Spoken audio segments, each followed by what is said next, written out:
Hi everyone, I'm glad you're here. Thank you very much for joining me. Yeah, they've been having some devastating earthquakes there in Japan. I believe the largest was a magnitude 6.5, maybe a 6.2. They're saying that there's been over 50 aftershocks. Might have been just a coincidence, but less than 5 months before this, 2 oarfish were captured in some shrimp netting not far from here in Toyama Peninsula. They were alive, and it's very unusual because normally these oarfish, they live in waters that are over 2,000 feet deep. Many there in Japan take these oarfish when they come close to the surface as a warning of a coming earthquake. Yeah, they were carefully put back into the ocean. The oarfish can grow up to 50 feet in length. The longest oarfish, according to Guinness World Record, was caught off of New Caledonia, there in Southern California in 2015. I thought that was interesting. 2015, went up there along the Cascadia Fault Zone. That's when they discovered the gases coming up, lubricating the Cascadia Fault Zone.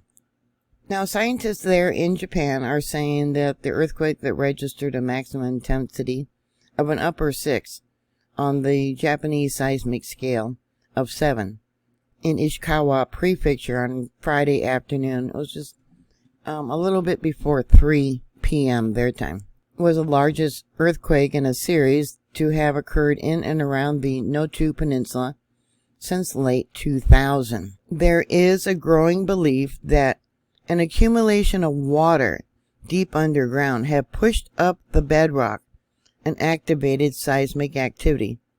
Over 300 earthquakes have been felt since late 2020, and I've talked about this new scientific information that they're saying that because they got the subduction of the Pacific plate going underneath Japan, it's bringing up water and it's causing explosions under the ground, and those explosions are recorded as earthquakes. They're also warning people that there is a possibility of a larger earthquake that may occur in the future. So make sure of your surroundings and different areas such as nearby cliffs. According to the Japanese seismology, there has been 313 noticeable earthquakes of an intensity 1 or greater in the region up until the last one. The area where the earthquakes have been happening have been moving and turning. The ground has been rotating clockwise from the south to the northeast. Now, Japanese seismologists said that the latest earthquake with a magnitude of 6.4 was the largest in the series that occurred north of the tip of the peninsula. June of last year, there was a magnitude 5.4 in that area. Since the beginning of this year, earthquakes have occurred around 10 per month.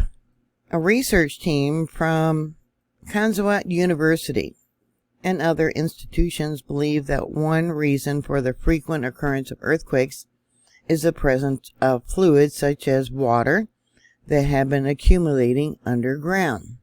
This here is an image of one of the temples, a memorial place that had damage. The Pacific plate is sinking beneath Japan, carrying water and other fluids with it at high temperatures and pressures. Here's an image of some rock slides that occurred because of this 6.5 earthquake. The researchers said the rise of the water may have exerted a force that pushed the bedrock up, or the water and other fluids may have entered a fault in the Noto area, causing it to slide, and nearby triggering the earthquake. The ground surface at Shizu, Ishikawa Prefecture, where the earthquake measured a maximum intensity of upper 6, has risen about 4 centimeters or 1.5 inches since December of 2020.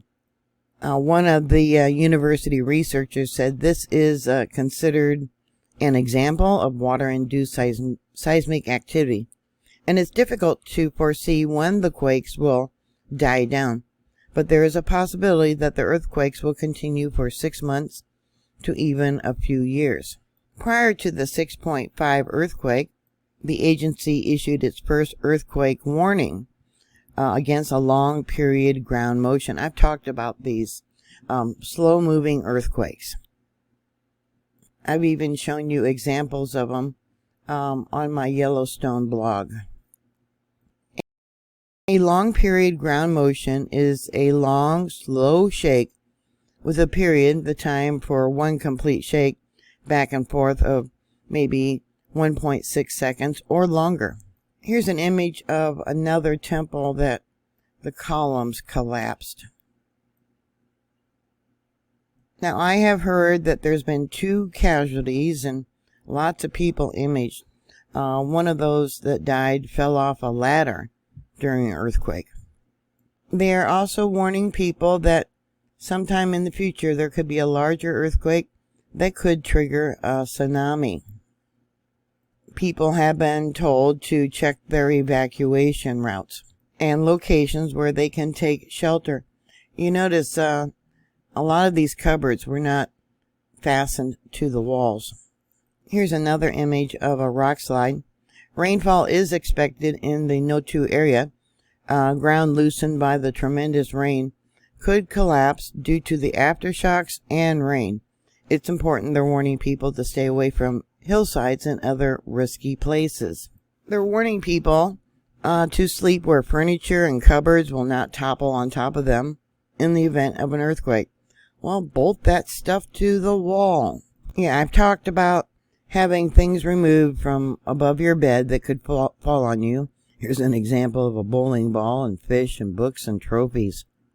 Some of the Shinkansen bullet train services were also suspended. They've had a large influx of people because evidently it's some holiday there. There's also been reports that 3 houses have collapsed with people inside. But as of making this video, it's 1:49 p.m. Sunday, May 7th, 2023. I haven't heard any reports about those inside the buildings. People also need to check their water lines and their gas lines. Originally, the Japanese Meteorological Agency scale said that it was initially a 6.3, but they raised it a little bit higher to a magnitude 6.5. The quake occurred at a relatively shallow depth, with its epicenter 5.4 miles or 8.7 kilometers below the surface. Yes, I've often said you got a 20% chance of being a foreshock for something much larger, and the Japanese Meteorological Group is warning people that there could be a larger earthquake and a potential tsunami sometime in the future. Now, the oarfish that were caught in the shrimp nets, they were only 27 meters deep, or about 60 feet deep. They were fishing about 1 kilometer or less than 1 mile offshore when they caught the 2 oarfish. Another legend is that they say when they catch oarfish, it means it's going to be a bountiful fishing. And here's an image of them releasing the 1 oarfish back into the ocean. So, do you think there's something to the legend of the oarfish? I don't know. It was almost 5 months ago that they were captured and released. And then, close by where these earthquakes are occurring. Put your thoughts down below. Thank you very much for watching. Thank you for your support. Please stay safe, and I'll talk to you later. God bless you. Bye.